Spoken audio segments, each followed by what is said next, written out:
तो जनरली बच्चों को यहाँ पे बड़ी प्रॉब्लम आती है कि वो इस बारे में सोच ही नहीं पाता है कि हम प्राइम कैसे चेक करें, और बहुत बार वो गलत करके आते हैं क्वेश्चन को, जबकि सबसे आसान क्वेश्चन यही होता है। तो मेरे पास दो अप्रोचेस हैं इस चीज को समझाने के लिए।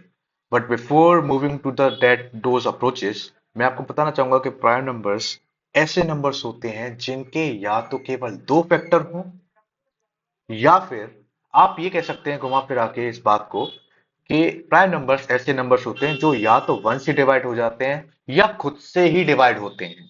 The number which are divisible by one and itself, that are known as prime numbers. Okay, so पहली अप्रोच मैं आपके सामने रखने जा रहा हूं। हम हमारा मोटिव ये रहेगा कि हम कैसे भी करके एक नंबर यूजर से लेंगे। देन आफ्टर दैट हमारा मेन टास्क रहेगा कि हम उसके फैक्टर्स काउंट कर लें। एक बार अगर हमने फैक्टर्स काउंट कर लिए तो हमारा काम बन जाएगा। तो before moving to the program, मैं आपको लॉजिक समझाना चाहूंगा। जैसे फॉर एन एग्जांपल हमने ले लिया सेवन। आप जानते हैं कि सेवन एक प्राइम नंबर है। यूजर ने एक नंबर डाला, that is let's suppose user ने एक नंबर डाला, डेट इज सेवन। अब हम ये चेक कैसे करेंगे कि ये प्राइम है कि नहीं? तो देखिए, आप इसको डिवाइड करना शुरू कीजिए। आपने वन से डिवाइड किया, फिर टू से डिवाइड करेंगे, आप थ्री से डिवाइड करेंगे, फोर से डिवाइड करेंगे, फाइव से डिवाइड करेंगे, सिक्स से डिवाइड करेंगे एंड सेवन से डिवाइड करेंगे। तो आपने ये नोटिस किया कि आप वन से डिवाइड करना स्टार्ट किए थे, और फिर टू से, फिर थ्री से, फिर फोर से, ऐसे करते हैं so on up to that number आप डिवाइड करते चले गए।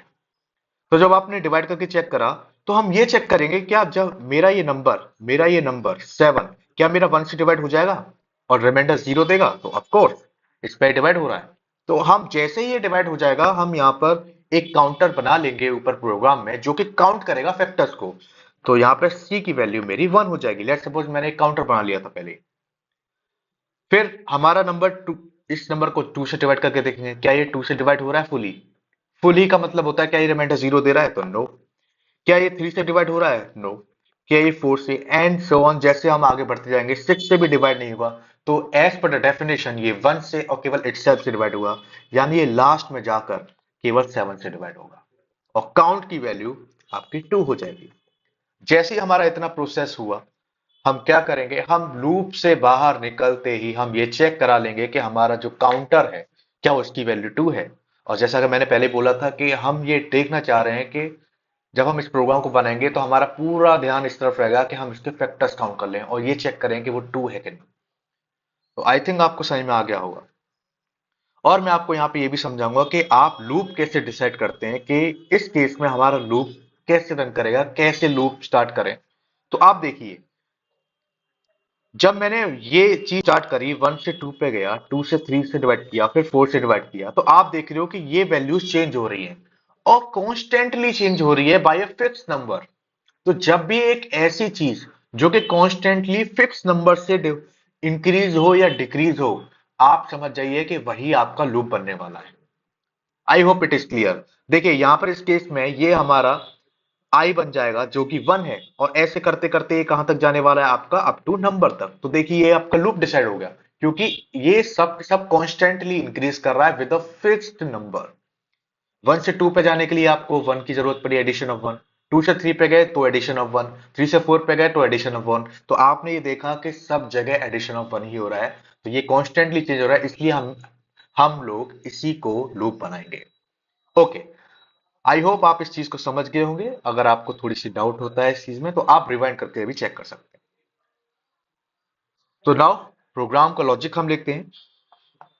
जब हमें यूजर से इनपुट लेना है, तो ऑब्वियसली हम क्या करेंगे, हम स्कैनर क्लास को इंपोर्ट करा लेंगे।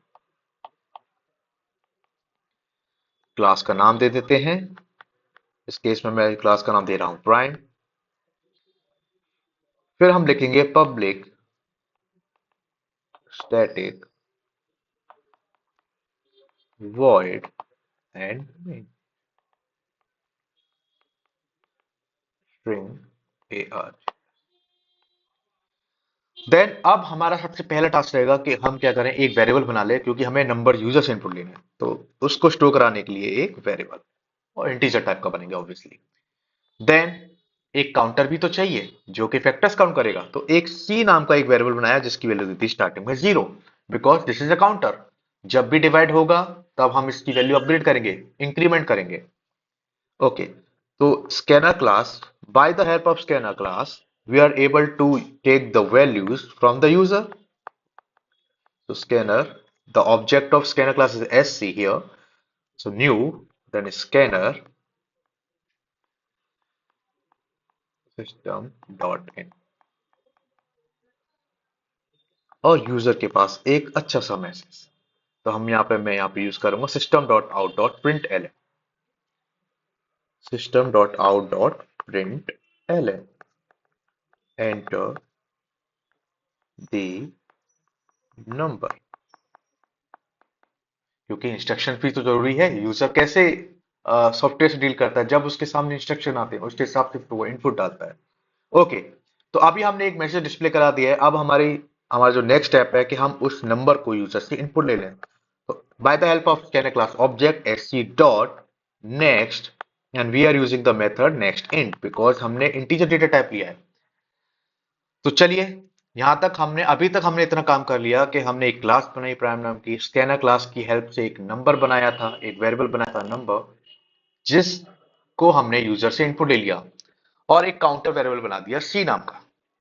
आई होप यहां तक की सारी चीजें क्लियर होगी। अब हम फॉर लूप स्टार्ट करेंगे। क्यों करेंगे, देखिए मैंने आपको बताया था, जो नंबर कॉन्स्टेंटली चेंज हो रहा है वही हमारा लूप बनता है किसी भी प्रोग्राम में। तो यहां वन से स्टार्ट करें तो हम लूप बनेगा for integer I equals to one, क्योंकि मैंने वन से डिवाइड करना स्टार्ट किया था।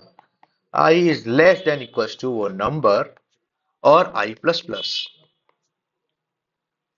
आगे बढ़ेंगे। अब हम इसके अंदर आके ये चेक कर लेंगे, क्या मेरा जो नंबर है क्या वो मॉडुलस हो रहा है आई से, यानी वो पूरा पूरा डिवाइड हो रहा है, और डिवाइड होने के बाद क्या वो रिमाइंडर जीरो दे रहा है। अगर वो रिमाइंडर जीरो दे रहा है इसका मतलब हम अंदर आने वाले हैं और काउंटर की वैल्यू प्लस प्लस करा देंगे। ठीक है, यहां पे हम ब्रेक यूज नहीं कर रहे हैं। आपने बहुत सारे प्रोग्राम, जब आपने कभी गूगल पे सर्च किया हो और भी यूट्यूब चैनल्स पे आपने देखा होगा कि हम वहां ब्रेक यूज करते हैं, वो एक अलग अप्रोच है। हम यहाँ पे फैक्टर्स काउंट कर रहे हैं, इसलिए मैंने ब्रेक यूज नहीं किया। तो लूप से बाहर निकलते ही अब हम जैसा कि मैंने कहा था कि जैसे ही हम एक बार फैक्टर्स काउंट कर लेंगे लूप के अंदर, तो लूप से बाहर निकलने के बाद हम ये चेक करेंगे कि क्या हमारा जो काउंटर है उसकी वैल्यू टू है। और अगर ये टू निकलती है तो हम यहां प्रिंट करा देंगे यस इट इज प्राइम,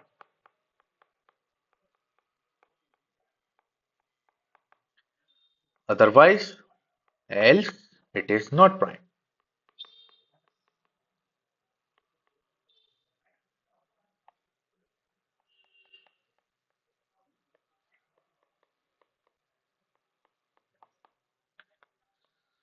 तो आपने देखा कि कितना आसान प्रोग्राम था ये हमारा, जो हमने यहां भी बना दिया।